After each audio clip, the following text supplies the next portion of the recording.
हाय बच्चों, संध्या क्लासेस में आपका स्वागत है। अब मैं यहाँ पे वीडियो जो डाल रही हूँ वो है क्लास 12th आर्ट के लिए। इसमें मैं आपको अभी लगभग 2 पेपर के बाद ही आपका इतिहास का पेपर होने वाला है। तो उस इतिहास के पेपर में ये जो मेरी वीडियो है कम से कम आपको 4 नंबर के लगभग बढ़ा देगी एक वीडियो। मौर्य वंश, तो बच्चों सबसे ज्यादा मौर्य वंश बौद्ध धर्म में, जैन धर्म में से वस्तुनिष्ठ क्वेश्चन आते हैं। तो वस्तुनिष्ठ के लिए हमें थोड़ी उसकी गहराई से पढ़ना पड़ेगा ना। तो गहराई से पढ़ने के लिए सबसे पहले हम देखेंगे कि मौर्य वंश के संस्थापक कौन थे। चंद्रगुप्त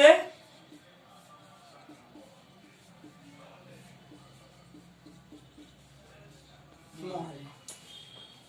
तो अब आप कहेंगे कि मौर्य वंश 321 ईसा पूर्व भारत में आया। उससे पहले यहाँ कौन शासन कर रहा था? तो उससे पहले हमारे भारत में ये जो पटना है ना, उसके लिए पहले बोलते थे पाटलिपुत्र। पाटलिपुत्र में चल रहा था नंद वंश। कौन सा वंश? नंद वंश। यहाँ का जो राजा था धनानंद, एकदम क्रूर, कहे तो कंस जैसा। और दूसरी तरफ बिहार के लगभग हमारे यहाँ आया था कौन? सिकंदर। पता है आपको? सिकंदर नाम सुना होगा। सिकंदर आया हुआ था। इसने एक तरफ से विजित कर लिया भारत को, छोटे छोटे राज्यों को नहीं, बहुत बड़े बड़े राज्यों को इसने जीत लिया। फिर इसने क्या करा, यहाँ इस तरफ ये नंद वंश तो हमारा भारत का ही था, लेकिन फिर भी ये राजा सही नहीं था प्रजा के लिए। इसलिए चाणक्य जी बड़े परेशान। चाणक्य देखे हैं? वो यूट्यूब पे सर्च करो या कहीं भी उनको इस तरह से वो बोलते हैं, चाणक्य के वचन नहीं सुने। चाणक्य जी हैं, देखना तुम, एक टकले टाइप की छोटी उनकी आर्यभट्ट नहीं, वो चाणक्य अलग है। तो चाणक्य को बड़ी चिंता। चाणक्य ने चंद्रगुप्त मौर्य को बचपन से ही तैयार किया कि मैं पहले नंदवंश पे आक्रमण करवाऊंगा, फिर ये सिकंदर यूनानी था, इनको भगाऊंगा। लेकिन अब समय तो लगेगा ही करने में।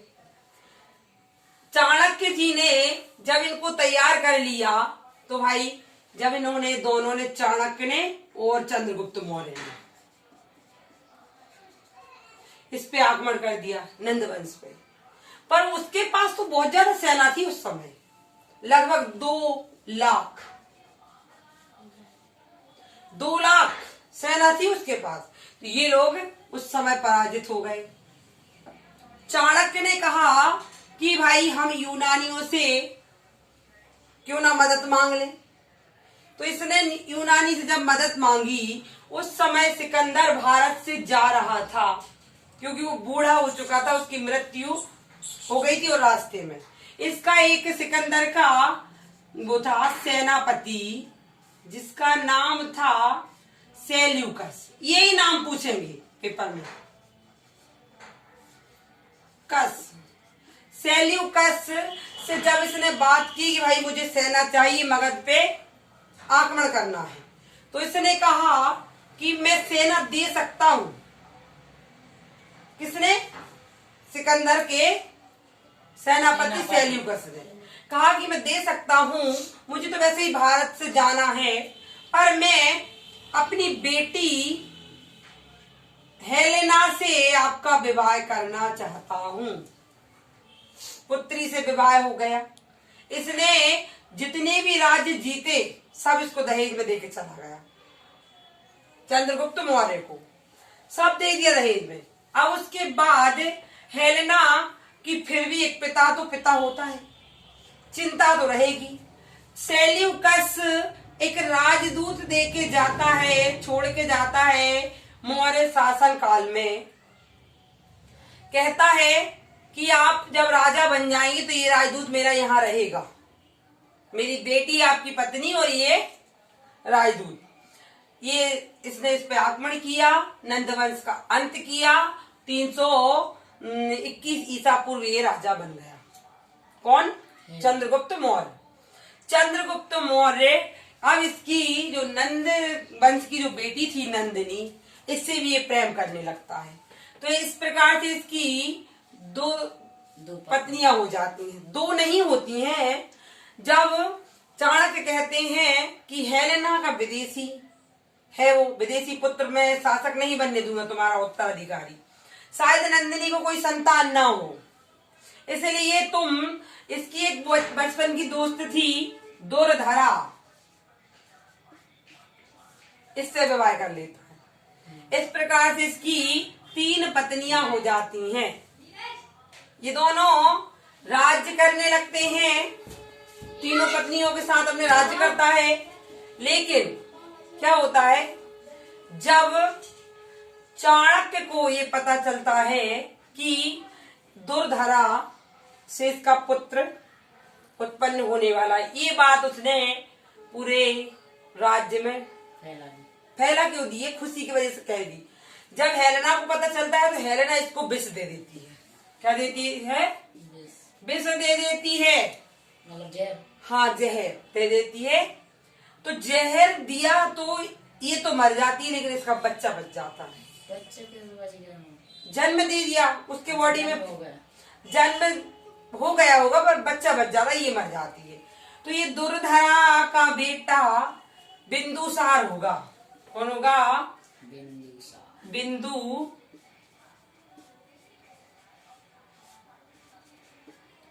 बिंदुसार हो गया।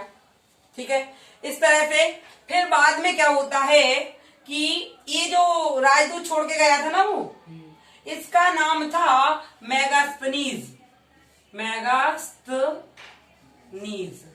मेगास्थनीज अब ये शासन करने लगा। 4-5 वर्ष तक इसने शासन किया इसके सामने। इसने तो बहुत किया शासन, पर ये देखता रहा कि चंद्रगुप्त मौर्य किस प्रकार से शासन कर रहा है, अपना राजपाट कैसे संभाल रहा है, क्या उसकी भूमि के प्रति, क्या प्रजा के प्रति उसके उत्तरदायित्व। इसने एक पुस्तक लिख दी वहीं पे यूनानी भाषा में। उस पुस्तक का नाम रखा इंडिका। इस इंडिका से ही हमें पता चलता है कि इसकी 2 लाख सेना थी और बाद में चंद्रगुप्त की 6 लाख सेना हो गई थी। 6 लाख सेना चंद्रगुप्त ने तैयार कर दी थी। इस प्रकार से बिंदुसार इसका पुत्र हुआ और ये आखिरी समय में, अपने अंत समय में, ये चंद्रगुप्त मौर्य कहाँ चला जाता है? जंगलों में चला जाता है, वन में चला जाता है, जैन धर्म को अपना लेता है। चंद्रगुप्त मौर्य ने जैन धर्म को अपनाया था।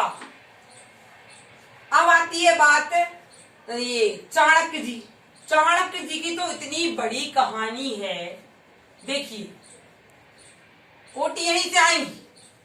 चंद्रगुप्त की पत्नियों का नाम ना पूछे, लेकिन जो राजदूत था वो कौन था? मेगास्थनीज था। इंडिका उसकी पुस्तक थी। इसका राजदूत का नाम सेल्यूकस था। अब चाणक्य के बारे में पूछ लेंगे। देखो, चाणक्य को सबसे पहले तो एक गुरु था, किसका? चंद्रगुप्त का। जब वो राजा बना चंद्रगुप्त, तो इसी को उसने प्रधानमंत्री बना दिया। ठीक है। फिर चाणक्य ने ही एक पुस्तक लिखी थी, उसका नाम था अर्थशास्त्र। अब पूछोगे आप अर्थशास्त्र क्या थी? उसमें भी उसने मेगास्थनीज जैसे ही इसका वर्णन किया था, चंद्रगुप्त मौर्य का, उसके शासनकाल का। चाणक्य को ही आप कह सकते हैं, इसका गोत्र था विष्णुगुप्त। क्या था? विष्णुगुप्त। इसी को हम कह सकते हैं कोटिल। क्या कह सकते हैं? इसी को हम कोटिल कह सकते हैं। अब देखिए, आपकी ओटी कहां से बनेगी कि अर्थशास्त्र किसने लिखा? कोटिल ने। विष्णुगुप्त किसका नाम है? चाणक्य का। चंद्रगुप्त मौर्य के गुरु का नाम क्या था? चाणक्य। चंद्रगुप्त मौर्य के प्रधानमंत्री कौन रहे? चाणक्य। इस प्रकार से चाणक्य से संबंधित प्रश्न आना ही है। आया समझ में? मौर्य वंश में 3 राजा हुए। सबसे पहले चंद्रगुप्त मौर्य, फिर उसका बेटा बिंदुसार,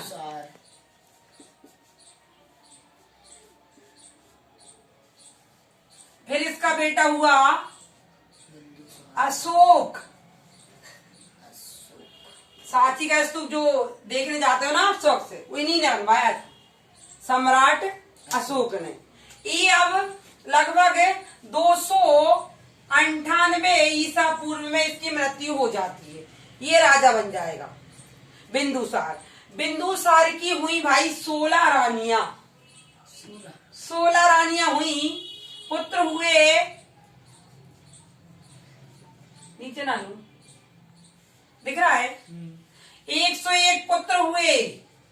अब ये बताओ भाई साहब, एक एक रानियां तो संभलती नहीं है आज के जमाने में। जहां 16 हुई होंगी, तो जब ये बिंदुसार मर जाएंगे, इनकी मृत्यु हो जाएगी, तो इनकी रानियां लड़ेंगी नहीं?